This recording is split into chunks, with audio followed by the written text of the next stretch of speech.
Il faut croire qu'on peut passer de l'état charnel à l'état spirituel en quelques instants. Les gens veulent croître spirituellement et passer ainsi de l'état charnel à l'état spirituel, et ils ne peuvent y parvenir. Ils recherchent les réunions et les études bibliques, et pensent qu'ils parviendront par ce moyen à croître spirituellement et à passer de l'état charnel à l'état spirituel.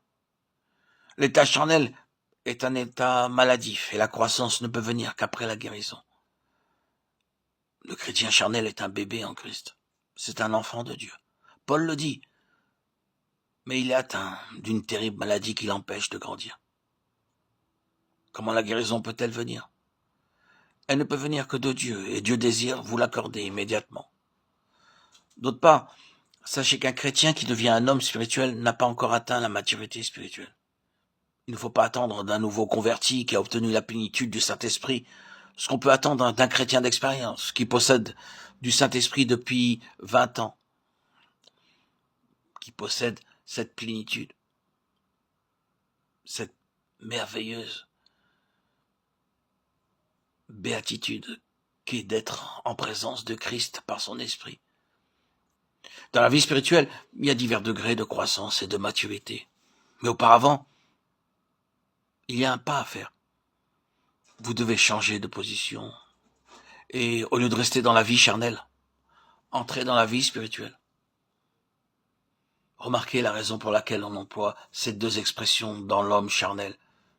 Il y a cependant une vie spirituelle. Mais vous savez que les choses sont nommées d'après ce qui constitue leur caractère principal. Un objet peut être employé à plusieurs usages, mais on le nomme d'après son usage principal. Une chose peut avoir plusieurs caractéristiques, mais on la nomme d'après la caractéristique la plus frappante.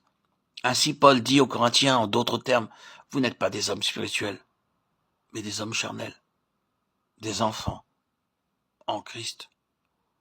En effet, puisqu'il y a parmi vous de la jalousie et des disputes, n'êtes-vous pas charnels, et ne marchez-vous pas selon l'homme? Toutefois, l'homme spirituel n'a pas encore atteint la perfection finale. Il doit encore croître. Mais si vous l'observez, vous voyez ce qui est le plus frappant dans sa personne et sa conduite. C'est qu'il est vraiment consacré à Dieu. Il n'est pas parfait, mais c'est un homme qui a pris une position juste et qui a dit « Seigneur, je me suis donné à toi pour être conduit par ton esprit. Tu m'as accepté, tu m'as béni, et maintenant je suis conduit par le Saint-Esprit. » Emparons-nous de cette certitude que, avec l'aide de Dieu, nous pouvons abandonner notre position actuelle et prendre une nouvelle position.